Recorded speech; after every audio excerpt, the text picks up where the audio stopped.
Hello students, मैं कृष्णपाल सिंह, सहायक आचार्य भूगोल आज आपके सामने उपस्थित हूँ एक नए वीडियो के साथ। और आज हम अपने वीडियो में बात करने वाले हैं वायुमंडल के तापन और शीतलन की। अर्थात हमारा जो वायुमंडल है वो किस तरीके से किन किन विधियों के द्वारा गर्म व ठंडा होता है, हीटिंग और कूलिंग ऑफ एटमॉस्फेयर। अर्थात हमारा वायुमंडल किन किन तरीकों से गर्म व ठंडा होता है। और ये एक बहुत ही महत्वपूर्ण टॉपिक है जो भूगोल के विद्यार्थी होने के नाते हमें पता होना चाहिए। तो आज हम इसी टॉपिक पर विस्तार से चर्चा करेंगे। आपको ये वीडियो अच्छा लगे तो मेरे चैनल को सब्सक्राइब करें और वीडियो को शेयर भी करें और लाइक भी करें। तो यहाँ पर हम बात करेंगे वायुमंडल के तापन और शीतलन की। तो यहाँ वायुमंडल का जो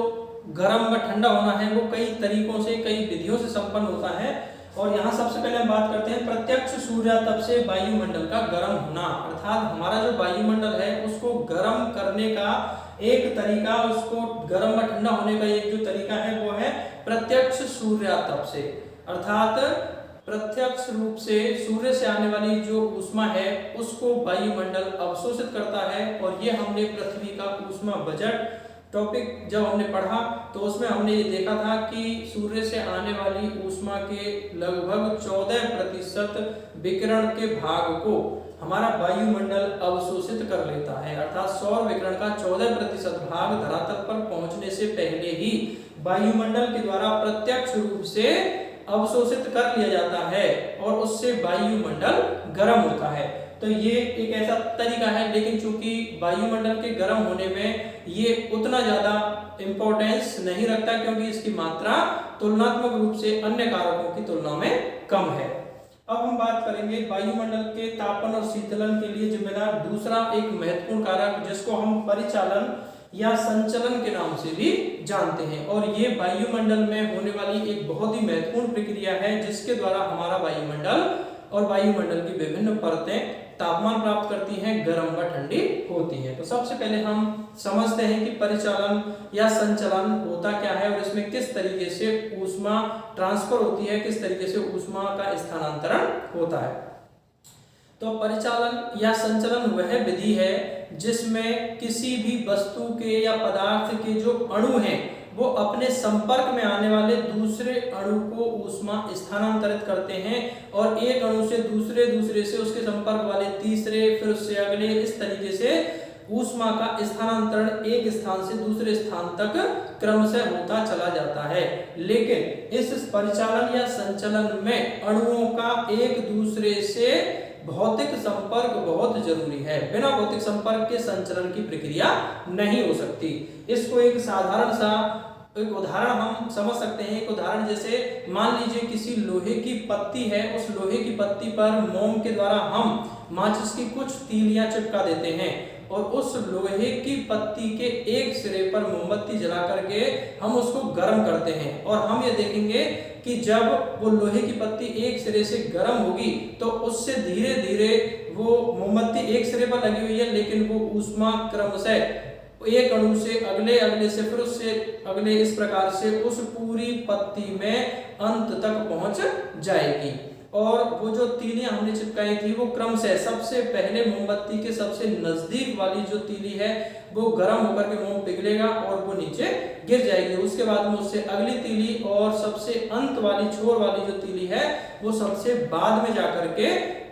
गिरेगी। तो इसका मतलब है कि इस तरीके से, इस उदाहरण से हम समझ सकते हैं कि ये संचलन की प्रक्रिया है जिसमें ऊष्मा एक अणु से दूसरे अणु में स्थानांतरित हुई और क्रमशः एक अणु। और इस संचलन की प्रक्रिया में ये भी जरूरी है कि विभिन्न अणुओं के बीच किसी एक वस्तु के संपर्क में दूसरी वस्तु या किसी एक वस्तु के ही अणुओं के बीच तापमान में अंतर होना चाहिए, क्योंकि संचलन की प्रक्रिया तभी कार्य करेगी जब तापमान में अंतर पाया जाएगा। और संचलन की प्रक्रिया जब किसी वस्तु के विभिन्न क्षेत्रों में या एक वस्तु और दूसरी संपर्क वाली वस्तु के तापमान में भिन्नता खत्म हो जाएगी, तापमान बराबर हो जाएगा, तो संचलन की प्रक्रिया बंद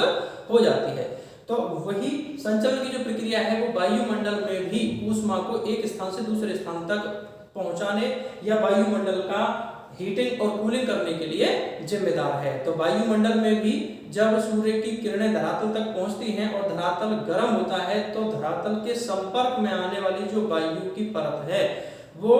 उस हीट को, उससे संपर्क की वजह से उसके अणु उस ऊष्मा को प्राप्त कर लेते हैं और फिर उस परत के अणुओं से सटे हुए ऊपरी परत के जो अणु हैं वो उनमें चूंकि तापमान की भिन्नता होती है, तापमान क्रम से कम होता है, तो एक अणु से दूसरे अणु में इस प्रकार से ऊष्मा का स्थानांतरण होता है और वायुमंडल की जो परतें हैं या वायुमंडल का जो क्षेत्र है वो क्रम से इस संचलन की प्रक्रिया के द्वारा गर्म होता जाता है। और यही ठंडे होने की प्रक्रिया में है। जब रात्रि के समय धरातल ठंडा होगा तो धरातल के संपर्क वाली वायु सबसे पहले ठंडी होगी और ऊपरी वायुमंडल जो है तुलनात्मक रूप से गर्म होगा, तो ऊपर के वायुमंडल के जो अणु हैं उनकी ऊष्मा उनसे संपर्क वाले निचले अणुओं में स्थानांतरित हो जाएगी और फिर वो ऊष्मा धरातल में स्थानांतरित हो जाएगी और इस प्रकार से वायुमंडल क्रम से ठंडा होगा। तो ये संचलन या परिचालन की प्रक्रिया है और ये बहुत ही महत्वपूर्ण प्रक्रिया है हमारे वायुमंडल को गर्म व ठंडा करने के लिए। अब हम बात करते हैं वायुमंडल के तापन या शीतलन के लिए जिम्मेदार तीसरा कारक जो सबसे अधिक महत्वपूर्ण है, जिसकी वजह से हमारा वायुमंडल मुख्य रूप से ऊष्मा प्राप्त करता है, और वो है पार्थिव विकिरण। तो विकिरण की प्रक्रिया, तो सबसे पहले हम यही जानते हैं कि विकिरण क्या है। तो विकिरण एक ऐसी प्रक्रिया है जिसमें कोई भी वस्तु तापमान पाकर के जब गर्म हो जाती है तो उस वस्तु से ऊष्मा तरंगों के रूप में फैलने लगती है, तरंगों के रूप में चारों ओर विकिरित होने लगती है और ऊष्मा की यही तरंगें विकिरण के नाम से जानी जाती है। और इस विकिरण का एक सिद्धांत है कि इसमें किसी वस्तु का तापमान जितना ज्यादा होगा विकिरण की तरंगों का तरंग दैर्घ्य या तरंग की लंबाई उतनी ही छोटी होगी। अर्थात हम दूसरे शब्दों में ये भी कह सकते हैं कि यदि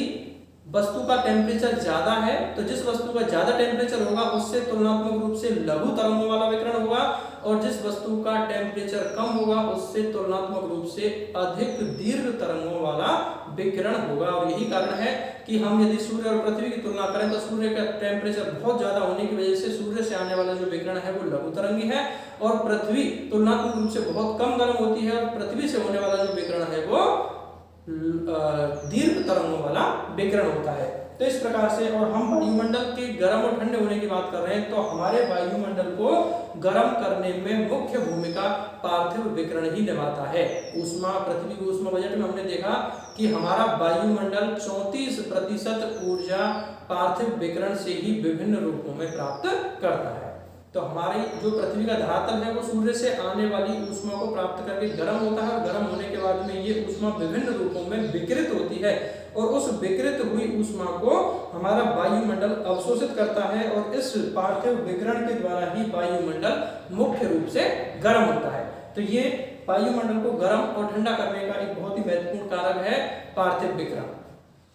अब हम बात करेंगे वायुमंडल के तापन और शीतलन के लिए जिम्मेदार अगला कारक या अगली विधि जिसको हम संवहन के नाम से जानते हैं। और संवहन वह विधि है जिसमें किसी पदार्थ की जो मात्रा या द्रव्यमान है वो द्रव्यमान एक स्थान से स्थानांतरित होकर के दूसरे स्थान तक पहुंचता है और इस तरीके से वो अपने साथ तापमान की कंडीशन को भी दूसरे स्थान पर पहुंचा देता है, जिससे तापमान का स्थानांतरण होता है और वायुमंडल का तापन व शीतलन होता है। तो यदि हम वायुमंडल के संदर्भ में ही संवहन की बात करें तो इस संवहन में हमारी पृथ्वी जो सूर्य से मुख्य रूप से ऊष्मा प्राप्त करती है तो पृथ्वी का धरातल गर्म होता है और गर्म होकर के पृथ्वी के धरातल के संपर्क वाली जो वायुमंडल की परत या वायु की परत है वो भी गर्म होती है और गर्म होकर के वो ऊपर उठने लग जाती है। गर्म होकर के वायुमंडल के जो परत है वो हल्की हो जाती है और हल्की होने की वजह से ऊपर उठती है और इस प्रकार से ऊपर उठती हुई वायु अपने साथ तापमान की दशाएं भी लेकर के उसका निश्चित तापमान है और वो तापमान की वजह से वायु का पूरा द्रव्यमान एक स्थान से लंबवत रूप से ऊपर की ओर उठने लगता है, जिसे हम संवहनीय हवाएं या संवहन के नाम से भी जानते हैं। और इस प्रकार से निचली परतों से अधिक तापमान वाली जो वायु है वायुमंडल की ऊपरी क्षेत्र में पहुंच जाती है और वायुमंडल के ऊपरी परतों तक तापमान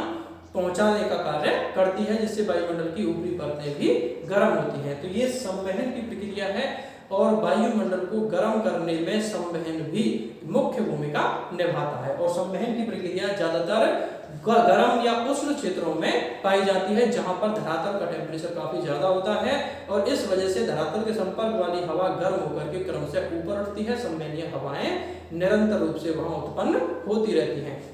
और इस संवहन के द्वारा निचली परतों की गर्म हवा ऊपरी परतों तक पहुंच करके पूरे वायुमंडल को गर्म करने का कार्य करती है। अब हम बात करेंगे वायुमंडल के तापमान और शीतलन के लिए एक और महत्वपूर्ण प्रक्रिया, और वो है रुद्धोष्म विधि, जिसको अंग्रेजी में एडियाबेटिक चेंज के नाम से या एडियाबेटिक चेंज रेट के नाम से जानते हैं। तो रुद्धोष्म विधि, तो ये एक ऐसी विधि है जिसमें वायुमंडल की जो वायु है, वायु की एक निश्चित मात्रा है, एक निश्चित आयतन, वो ऊपर उठता है और या फिर ऊपरी क्षेत्र की जो वायु है वो नीचे की ओर आती है। तो क्रम से ऊपर उठती या नीचे की ओर आती हुई वायु का जो निश्चित मात्रा है वो ऊपर उठने की वजह से उसका प्रसार होता है दबाव कम होने के कारण, और उसके आयतन में वृद्धि होती है। और वायु के आयतन में वृद्धि के कारण उसका टेम्परेचर, उसका तापमान कम हो जाता है। लेकिन यहाँ ये ध्यान रखना होगा कि इस रुद्धोष्म विधि में वायु के ऊपर उठने या ऊपर से नीचे जाने पर उसके आयतन में होने वाले परिवर्तन की वजह से ही तापमान में परिवर्तन होता है, जबकि इस वायु में कहीं भी ना तो बाहर से ऊष्मा शामिल होती है और ना ही अंदर से ऊष्मा बाहर की ओर विसर्जित होती है। अर्थात ऊष्मा का ना तो आदान प्रदान कुछ भी हुआ, ना ऊष्मा आई और ना ही ऊष्मा इसमें से नष्ट हुई, लेकिन फिर भी वायु के एक निश्चित वॉल्यूम में, वायु के एक निश्चित क्षेत्र में उसके आयतन के बदलने की वजह से तापमान का परिवर्तन हो जाता है। और इस तापमान के परिवर्तन को रुद्धोष्म दर के नाम से जाना जाता है, रुद्धोष्म ताप पतन दर के नाम से जानते हैं। और इसमें भी रुद्धोष्म, तो इस विधि से भी जो है जब हवा निचले क्षेत्र से ऊपर की तरफ जाती है, वायुमंडल की निचली परतों से वायु ऊपर उठती है, तो ऊपर उठने पर क्रम से फैलती है, आयतन का विस्तार होता है और टेम्परेचर डाउन होता है, और इस तरीके से हवा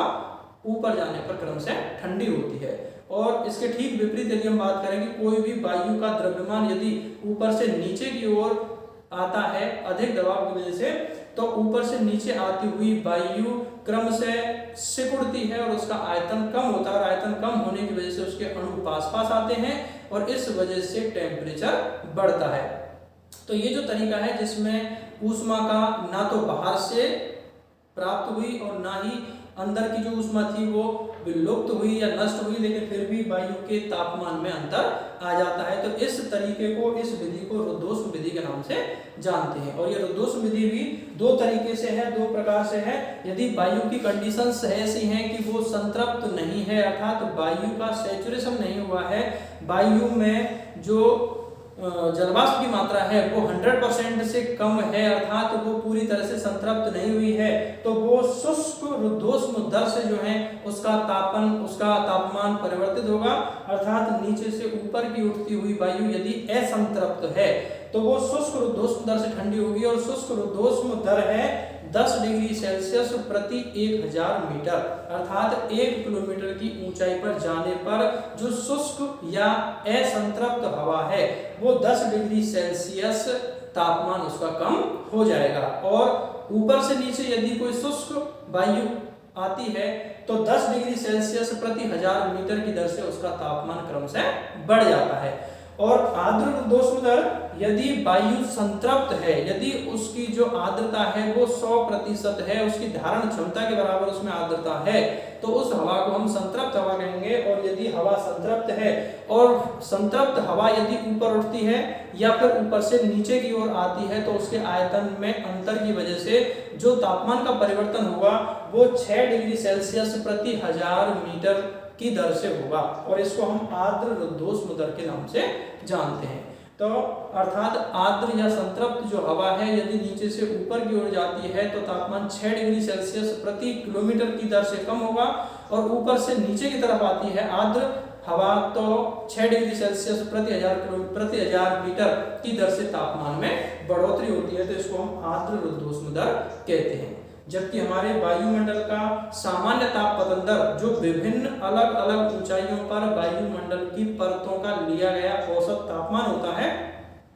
तो उसके पतन की जो दर है वो है 6.5 डिग्री सेल्सियस प्रति किलोमीटर, जो कि शुष्क और आर्द्र दोष्म दर के बीच की स्थिति है या बीच की पाई जाती है। तो इस प्रकार से वो सामान्य तापपतन दर है। तो ये वायुमंडल के तापन और शीतलन करने वाले कारक थे, जिसकी वजह से हमारा वायुमंडल मुख्य रूप से गर्म और ठंडा होता है। उम्मीद करता हूँ आपको मेरा वीडियो पसंद आया होगा। धन्यवाद।